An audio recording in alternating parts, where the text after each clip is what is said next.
Like the New Orleans Saints, the Buccaneers are dealing with a notable offensive player that will be suspended to begin the season. Jameis Winston is out for 3 weeks. It was an oft-covered incident from a couple of off seasons ago involving an Uber driver that resulted in a 3-game suspension for Jameis Winston. I think the question I'd start with here, and I'm just going to ask this very generally speaking, Mike, and then we'll get into where you should draft him. What kind of player is Jameis Winston?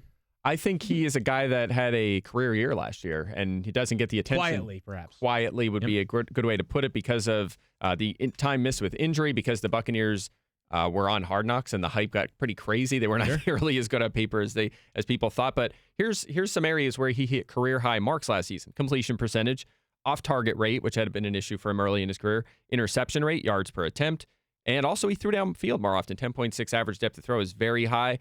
And finally, from a fantasy perspective, he posted a top 10 fantasy week in 46% of his starts. That was 9th best at the position. The guy was delivering top 10 fantasy production, and he is going undrafted right now, which I will say this, he should be.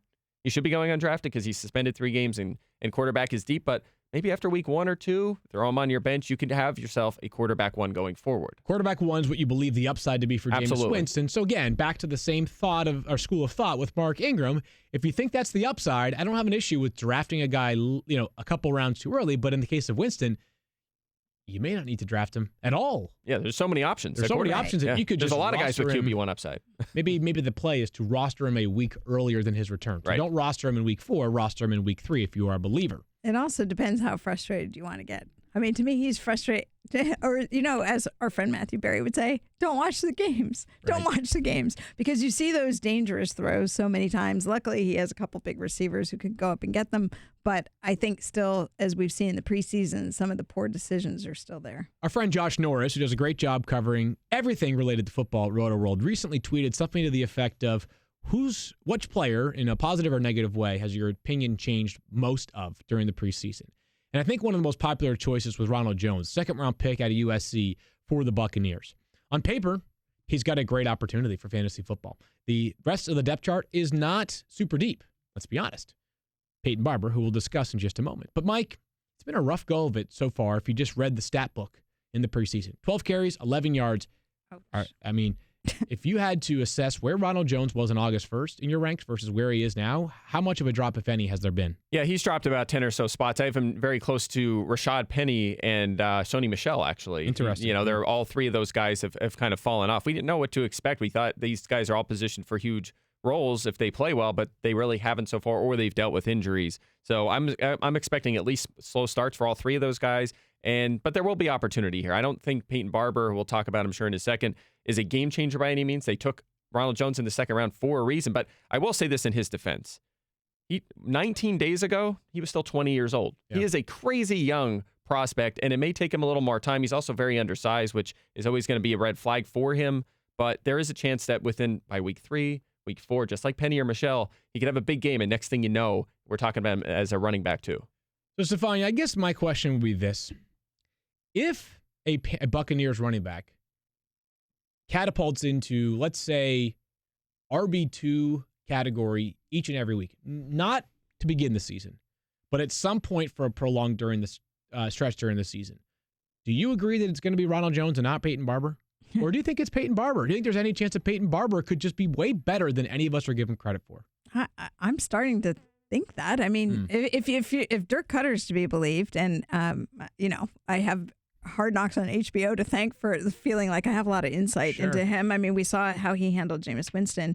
I think for me, Payton Barber is doing all the things he needs to do right now, and that's essentially what Dirk Cutter's been saying. I'm a little nervous that the learning curve for Ronald Jones is going to be steeper than maybe what the Bucs thought. And for me, drafting, I don't want to, dynasty. I think Ronald Jones is ultimately going to have more value. Obviously, we had questions about Payton Barber for a reason, but for this year, I think Payton Barber, when you get a chance to have a head start like that, and you're demonstrating that you can do all the things, it's really hard for somebody to jump in and take that away from you. Here are the positives on Payton Barber, Mike. 1, he's going to potentially or most likely be their starter to begin the year. And 2, he's pretty no-nonsense. Kyle notes that just 5.5% of his carries in his career have lost yardage. Just for context, the NFL average is about 13% for running backs.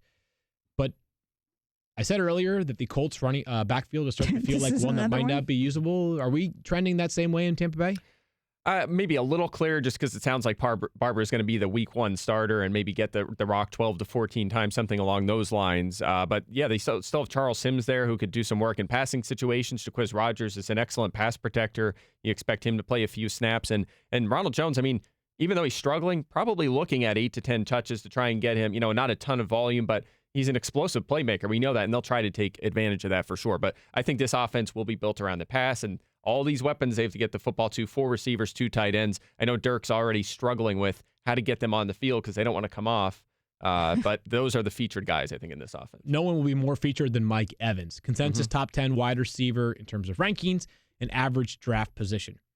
I'll give it the good because there's a lot of it. But let's just start with an easy one that I like to put guys into context of other really great players. And over the past 4 seasons, there are 3 players, 3 in total, that have at least 1,000 receiving yards. Antonio Brown, best wide receiver in the game. Julio Jones, most unique, talented wide receiver in the game. Mike Evans, an absolute beast, a tremendous player, tremendous person. That's part of the reason why they gave him that lucrative contract extension. Mike, the only thing that might be holding Mike Evans back from being in the same vein as these other guys from a fantasy ranking perspective is a little bit less reliable on the touchdown production.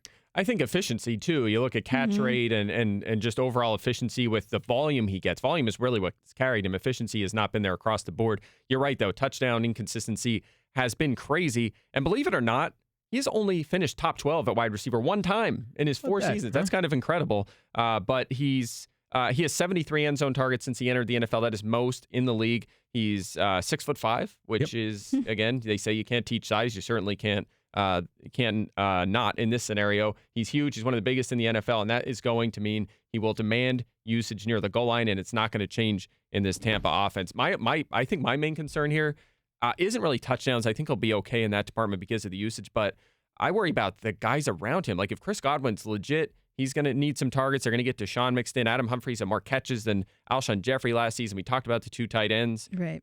There's a lot of mouths to feed here. I think that's that, but he's still going to come out on top.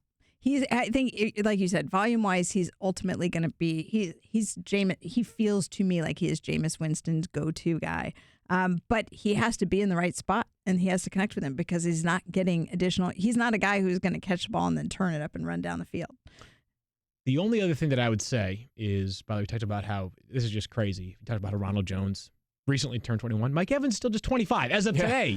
25 years old. He's been in the NFL for 4 seasons already. So a young talent there in Tampa Bay. I think, is there a Twitter question we want to get to, Daniel? We did have a question. Okay. Pete, want to serve it up for us? Yeah, Michael wants to know if you still consider Mike Evans a top 20 overall fantasy option. So which means round 2, are you taking Mike Evans in the first 2 rounds? All right, Mike, you can have this one first. Would you take Mike Evans as a top 20 player this year in fantasy? I think he's just outside. And I think I got, what was the end of the 3rd round in the draft we did during the marathon? I got him at the end of the 3rd round. So he's fallen a little bit. I just said some negative things about him, but he's falling in terms of value. And you can actually take advantage of that, especially with the Winston suspension. So I would say just outside, but round 3 or early round 3, I'm comfortable there. 23rd best ADP overall right now amongst all players. So let me ask you this question. Something about him and Ryan Fitzpatrick? It's not about Ryan Fitzpatrick. To mention in a second, by the way. I want to know, if you decide that, Mike, would you feel comfortable as a manager having Mike Evans be your number 1 wide receiver? If you go heavy on running back first round, running back second round, Mike Evans is now the wide receiver for your team. Are you comfortable with that situation? Absolutely, especially if you go running back early. I did that. I just did a draft in Canton this weekend, and I started with 3 running backs.